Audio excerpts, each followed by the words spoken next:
Então, a canção para desconectar a mente do samsara. É um texto curto e também bem sintético, como a gente já viu em outros textos do Atisha. Que originalmente ele estava em verso, mas aqui eu tentei deixar ele mais em prosa, né, em pequenos parágrafos aqui. Então, presta homenagem aos gurus e às três joias preciosas, ao Buda, ao Dharma e à Sangha, né, sempre começando com a homenagem, a linhagem e com a tomada de refúgio nas três joias. Ouçam-me, meus amigos, a causa do renascimento é constituída por karma e klesha. O fluxo contínuo de manifestações vem da resistência do próprio klesha. A mente ela está perturbada. O nosso fluxo mental ele é uma perturbação ambulante. Devido ao poder dessa perturbação, devido ao poder do klesha, lembrando que o klesha raiz é a vidya, é a ignorância, e aí daí vem desse erro cognitivo de vermos um eu inerentemente existente em nós, nos outros seres e nos fenômenos também, né, de atribuirmos uma essência inerentemente existente nos fenômenos, ou seja, de vermos tudo sobre uma perspectiva de separatividade. Devido a isso surge o conceito de eu e de meu. E aí vem o apego e vem a aversão, né, devido a esse modo confuso de ver o mundo. E por isso as nossas ações, e ação em sânscrito é karma, elas são perturbadas porque elas têm uma intenção perturbada também. Né? Então, ação e intenção elas andam juntas aqui na ideia de karma no budismo. É muito importante para entender bem o karma no budismo, a gente tem sempre que levar em conta a intenção também, né? Por trás dessa ação, que move essa ação,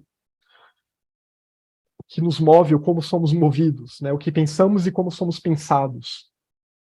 Então, karma e klesha são esse combo. E essa é a causa do renascimento, porque as nossas ações são perturbadas e reforçam as nossas perturbações. E reforçam, então, o ciclo de renascimentos compulsórios, perambulando pelos seis reinos do Kamadato, perambulando pelos seis reinos da esfera do desejo, onde nós estamos. Porque isso gera desejo, né? Essa perturbação em nós, ela faz com que a gente deseje esse tipo de existência, esses tipos de experiências que nós temos. E nessa a gente vai se lascando, né? Vai apanhando, porque isso gera desarmonia, isso gera desacordo. E o karma, ele é a ação, mas ele também é a consequência da ação, ele frutifica. E a gente experiencia também essa frutificação da ação, né? Não há como escapar do karma.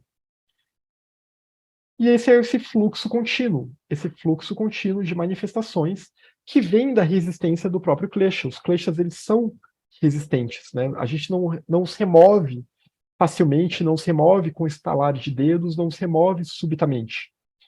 Porque o mecanismo deles, ele está arraigado no nosso contínuo mental. E a psicologia budista já falava do inconsciente. Muito antes da psicanálise, muito antes de Freud, de Jung, etc., né? O nosso fluxo mental ele tem camadas que são inconscientes. E a ignorância, esse processo de avidya, essa separatividade, ela está em nós. É como se fosse um bug no sistema mesmo, desde tempo sem início. Não é uma decisão nossa. É como se deu esse processo de manifestação. E a gente que lide com isso, então. Ouçam-me, meus amigos. Nós podemos tomar a decisão de parar com esse ciclo. Essa decisão a gente pode tomar. E isso é bom para mostrar, né, como que não há livre-arbítrio no samsara. A gente não escolheu estar aqui, estar nesse estado. Nós não escolhemos, é um processo que se deu.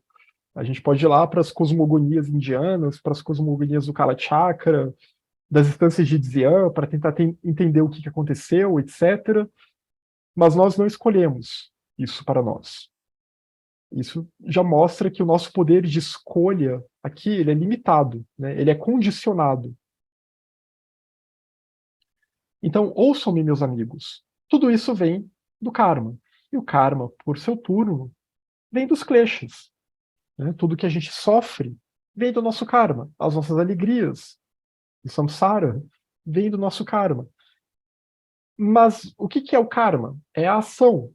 E nós temos kleshas, né? São os kleshas que nos constituem enquanto pessoas que vivem dessa forma que nós vivemos, nas culturas e sociedades humanas.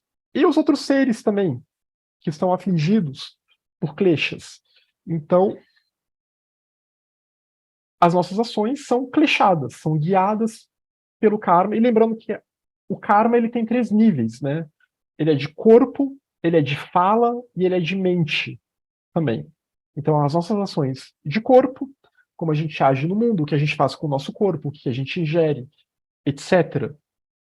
O que a gente, como a gente se movimenta e afeta as outras pessoas na sociedade, na cultura. O karma da fala, o que a gente fala para os outros, né? Como a gente usa as nossas palavras. E o karma da mente, o que a gente pensa, o que a gente sente, como a gente usa os nossos pensamentos e como que os nossos pensamentos e as emoções acopladas a eles vão guiando também as nossas ações de fala e de corpo. Oh, meus amigos, pensem bem. Sem se libertar de avidya, desde tempos sem início, vocês giram, continuam a girar. E com a avidya, com a ignorância, irão girar novamente. Então, enquanto não entender que o eu e os fenômenos são vazios de existência inerente, enquanto não desenvolver a sabedoria e não fazer a união sabedoria-compaixão, continuaremos a girar. E a girar e a girar. Né? A roda do samsara, ela nunca para. Ela gira sem parar. Viajantes exaustos na estrada do renascimento, mas ainda não cansados de confundir sofrimento com felicidade. Alguém até perguntou privadamente se a questão da tristeza também gera uma espécie de vício, um klesha. Sim, porque a tristeza ela tem muito a ver com a frustração, com o klesha da aversão, né, do medo, do ressentimento. E a tristeza ela vem da frustração. A tristeza é um movimento de dukkha, é um movimento da insatisfação. Né? No samsara há insatisfação, há infelicidade, há tristeza. E a tristeza ela vem dessa decepção que nós temos quando a gente percebe que a nossa busca por felicidade ela nunca se concretiza. Quando as coisas que a gente quer, a gente até consegue às vezes, mas elas não nos dão aquela felicidade prometida, ou elas simplesmente escapam de nós. Né? A felicidade dura pouco, devido à impermanência, que é uma das marcas do samsara. E daí vem a tristeza, daí vem a frustração, daí vem a melancolia. Né? E isso pode se tornar um vício em nós, isso pode nos dominar também. Né? A nossa mente pode ficar viciada nesse tipo de estado, porque ela não vê nenhum tipo de esperança. Ela tenta, tenta, tenta, mas ela não consegue encontrar aquilo que ela quer. E ela cai nesse estado de melancolia. Se essa tristeza ela é mais uma angústia, ela até pode ser usada para o bem, digamos assim, né?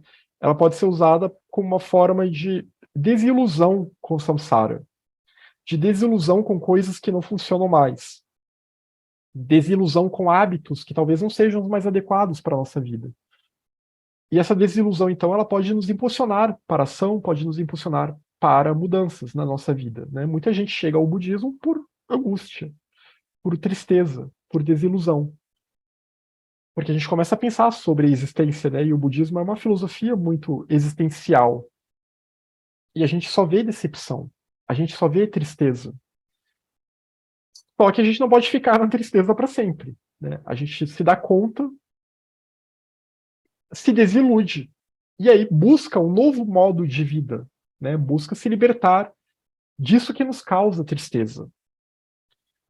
Só que se a pessoa não consegue dar um significado para essa tristeza, e esse é o grande problema de uma vida materialista também, né? Se a pessoa cai no niilismo, se nada faz sentido, aí já é muito perigoso. Ela fica viciada naquele estado, e para sair daquele estado fica difícil.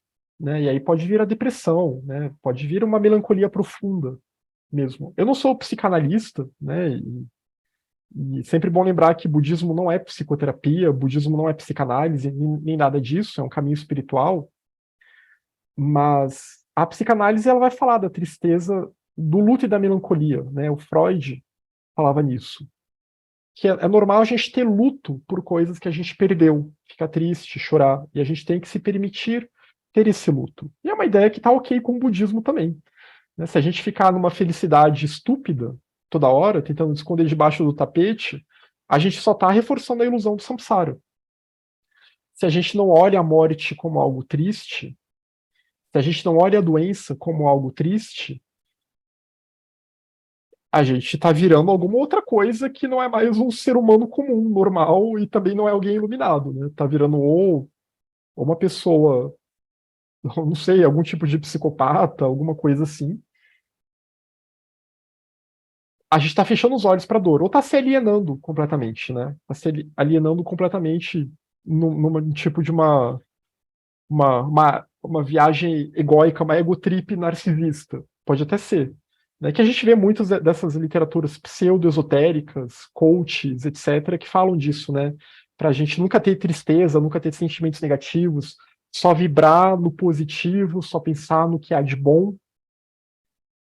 Isso é total anti-dharma, porque a gente tem que olhar o mundo como ele realmente é. E a gente tem que ver que esse mundo ele é um jardim de dores. Tem as suas felicidades, tem os seus prazeres também.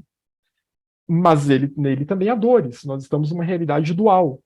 E são as dores que nos acendem um alerta de que tem alguma coisa errada com essa realidade. Coisas não são exatamente o que elas são e o que elas prometem. E talvez haja um outro modo de viver, né, em que a gente não fica toda hora nesse jogo de dor versus prazer, de desejo e frustração. Talvez haja um outro modo de vida, liberto de tudo isso. Mas se esse luto ele se torna algo que a gente não consegue dominar, né, se ele se torna insuportável, ele vira melancolia. E aí da melancolia é muito difícil a pessoa sair, né? O Fitino, o Marcílio Fitino, lá nos Renascentistas, desse pessoal ligado à cabala cristã, etc., né, ao esoterismo ocidental, o Fitino ele tem tratados sobre a melancolia também, né, como que a gente tem que tomar cuidado, porque uma personalidade melancólica ela pode acabar deixar o tempo se esvair e não perceber as oportunidades. Né? Uma pessoa que está numa depressão profunda, numa tristeza profunda, dominada pela melancolia, ela não vai conseguir olhar o mundo de uma forma em que ela vai pensar, ok, tem sofrimento, tem dores, mas também é possível se libertar do sofrimento. Eu posso tentar usar o meu tempo que eu tenho agora para evitar as causas do sofrimento e para estabilizar a minha mente, para buscar me libertar do samsara, né, para ajudar os outros também, né, para tirar esse foco somente no eu, no sofrimento desse meu eu. E a prática espiritual ela pode ajudar bastante sobre isso, né? Até e aí tem até questões da disciplina que a pessoa tem que ter. Se a pessoa está com um sono bagunçado, o Fitino fala disso e o budismo também fala um pouco disso, né? O cuidado com o sono, com a disciplina do sono, né? Você não virar noites, não trabalhar de madrugada, porque a noite é a hora para dormir. A noite é a hora para descansar o corpo. Porque isso pode bagunçar as nossas energias sutis e isso pode nos levar para estados melancólicos, se o nosso corpo não está descansando na hora que tem de descansar. Né? Então, tem várias questões, a própria alimentação também. Né? O que a gente está comendo? Se são alimentos que podem, de alguma forma, estimular uma melancolia em nós, ou que podem ajudar a ter mais víria, né? A ter mais vivacidade em nós também. Né? Os banhos também. Né? Às vezes é necessário um banho mais quente para algumas pessoas, porque elas têm muito frio interno, e o frio interno deixa elas mais melancólicas. Às vezes outra pessoa vai precisar de um banho mais frio, porque ela tem muito calor, né? Ela tem muita agitação. E aí a agitação em excesso também não é bom, né? Porque aí vira ansiedade. E da ansiedade pode ir para melancolia, da ansiedade pode ir para depressão, porque a ansiedade ela nos frustra. Então fica sempre nesses ciclos, nesses jogos, né? Então esse cuidado que a gente tem que ter com os nossos estados mentais, ele é muito grande, não é à toa que a literatura budista enfatiza isso muito, né? E tenta nos oferecer um método de treinamento para que a gente não deixe a nossa prática espiritual de lado, inclusive. A melancolia é algo muito saturnino, né? É uma energia muito saturnina. Mas Saturno também é a esfera da libertação, porque é justamente esse desencantamento com a mentira, esse desencantamento com as ilusões, que nos leva para uma sobriedade e para a libertação. Né? Se a gente for pensar naquele esquema das sete esferas, né? Que os gnósticos usam, os gnósticos antigos usam também, né? Saturno é o sétimo, ele é o limiar. Quem vence Saturno vai para Ogdoada. Né? Quem vence Saturno já tá, já conseguiu-se um nível de libertação, né? Já conseguiu um nível de autodomínio e de sobriedade. Então, bom, a gente acabou indo para muitos caminhos, voltando aqui para o texto. Estamos exaustos, estamos tristes, melancólicos, cansados, mancos, mas não estamos cansados de confundir sofrimento com felicidade, né? O que vai causar ainda mais cansaço, tristeza, exaustão, melancolia, etc. Porque a gente continua esperando do samsara algo que o samsara nunca vai nos dar, não pode nos dar. Pelo poder das ações, pelo poder das ações negativas do samsara, nasço de novo e de novo, envelheço e adoeço outra e outra vez, perecendo a cada vez. Então o ciclo vai se repetindo. E é o meu karma, essas ações que são geradas. Porque continuo no samsara, continuo executando, realizando ações que reforçam o aprisionamento ao samsara. Por isso que os textos sempre vão falar que, já que estamos ainda no estado em que estamos gerando karma, vamos gerar karma positivo, pelo menos. Vamos tentar gerar karma virtuoso. Primeiro, para facilitar o acesso ao Dharma, para evitar a queda em renascimentos inferiores, né? Evitar renascer no inferno, evitar renascer como animal. Seja lá se vocês tomam isso como literal ou não, não importa. Mas continuar a ter renascimentos que sejam conducentes para a prática do Dharma e para o voto do Bodhisattva, para o compromisso do Mahayana, que é auxiliar os outros seres também. Porque ouçam-me, há insatisfação em todos os reinos, né? Em todos esses reinos há insatisfação. Entre os animais há insatisfação. Entre os asuras há insatisfação. Entre os devas, entre os deuses, há insatisfação. Né? Nos infernos nem se fala. Entre os fantasmas famintos nem se fala também. Há insatisfação em todos os reinos. E nos reinos humanos também. Em toda cultura, em toda época, há insatisfação, há sofrimento, há dukkha. Da pré-história até a pós-modernidade, há dukkha. A vida é impermanente e muito instável. Nenhum poder pode pará-lo por um segundo sequer. Né? A vida é impermanente, ela é instável e nenhum poder pode parar a vida. Esse movimento da vida. Né? E esse movimento da vida como nós a experienciamos no samsara. A gente não consegue parar o tempo, domar o tempo. Tolo é aquele que desconsidera a certeza da morte. O senhor da morte está sempre à espreita, né? E tolos são aqueles que ignoram esse fato. Alienado dos problemas e dores do samsara, essa pessoa vive alheia às quatro visões errôneas. A gente vai ver quais são essas quatro visões logo mais. Mas ela vive alheia às questões do samsara, né? Ela acha que está tudo certo. E apegado à existência, ela passa os dias e noites sem propósito. Este mundano, ele morre logo logo. E não é que ele morre, que essa pessoa vai morrer mais cedo do que alguém que se dedica ao Dharma, porque isso depende muito do karma, né? E nós não temos muita ideia do nosso karma pregresso, também depende do nosso karma aqui e agora, dos nossos hábitos de vida, aqui e agora. É uma pessoa que é terrível, fútil, corrupta, pode viver até os 100 anos. Tem até a piada lá do vaso ruim não quebra, E uma pessoa que é muito dedicada pode viver até os 30 e poucos, né? Isso varia. Mas a questão é como que ela aproveita esse tempo. Porque essa pessoa mundana, que viveu somente para acumular coisas, para satisfazer a si própria somente, o tempo passa muito rápido para ela. Ela viveu pouco. Pode ter chegado até os 80 anos e viveu pouco, né? E geralmente quando chega a velhice, chega muito frustrado, inclusive. Porque talvez não consiga mais aproveitar tanto, ou não consiga acumular tantas coisas quanto quando era mais jovem. Já uma pessoa que se dedicou com propósito à vida, é claro que o tempo vai passar rápido também, porque a vida é como uma bolha de sabão, é como um relâmpago, como diz o Shantideva. Ela é muito rápida. 100 anos, 40 anos, 60 anos, é tudo muito rápido. Ainda mais se a gente for pensar no esquema cósmico das coisas, num outro tipo de contagem de tempo, né, em termos de grandes yugas, grandes eras, de eras cósmicas, de kalpas, manvantaras. O que são 100 anos? Nada. Nada, nada. Mas ainda assim, uma pessoa que deu propósito à vida, aquela vida ela foi vivida com um senso de responsabilidade maior. Né? O propósito aqui que eu falo que se dedicou ao Dharma de alguma forma. E possivelmente ela vai morrer mais tranquila e menos frustrada. Claro que vai ter frustrações, né? Ainda está no samsara, etc.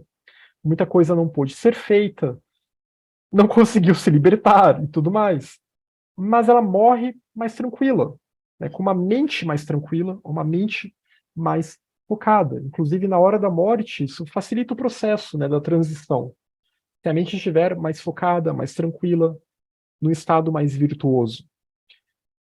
Já outra pessoa que só viveu pelo acúmulo e que não aceita que a morte virá, talvez nem aceite o próprio envelhecimento, se ela chegar à velhice, para essa pessoa está passando muito rápido, né? Para essa pessoa é inaceitável. E o próprio processo vai ser mais difícil também, né? O processo de transição entre uma vida e outra ele acaba sendo mais difícil também, né? Todas essas questões elas acabam influenciando também no pós-morte, né? Quando o contínuo mental, o fluxo mental vai para o bardo, que é esse estado intermediário, né, entre uma vida e uma próxima vida. Quais seriam, então, essas quatro visões errôneas, né, às quais nós, no samsara, nos apegamos? Tomar o impermanente pelo permanente, então confundir as coisas. Tomar o nosso eu como algo permanente. Entender que o mundo como ele é permanente. Entender que esse modo de existência é permanente. Que pode até parecer óbvio, né? Todo mundo sabe que vai envelhecer e morrer. Num sentido mais racional, superficial da mente, todo mundo sabe. Mas mais profundamente, e aí vem a questão do inconsciente no budismo. Né? Devido ao poder de avidya, devido a esse poder da separatividade e a esse poder das visões errôneas, a nossa mente ela não está preparada para isso. A nossa mente ela não aceita isso, porque ela atribui a si própria um eu inerentemente existente. E ela atribui às coisas essências inerentemente existentes. Então ela busca uma vida em que haja algum tipo de contentamento que seja permanente, que seja inerente a essa vida, né? O felizes para sempre, que pode parecer coisa de contos de fadas, mas no fundo é o que as pessoas buscam. Seja em relação ao acúmulo de coisas da sua própria vida individual, ou até quando elas têm algum tipo de visão utópica sobre o mundo, né, e acham que se mudar o sistema político-econômico vai haver o paraíso na Terra. Não, pode melhorar em alguns aspectos, pode piorar em outros, porque estamos num mundo dual, né, e está todo mundo no mesmo barco aqui, nessa canoa furada do samsara. Então, tomar o impermanente pelo permanente é uma visão errônea que nós temos e a qual nós nos apegamos. Tomar a causa de insatisfação por causa de contentamento, né? Achar que as experiências do samsara são experiências que podem nos trazer contentamento.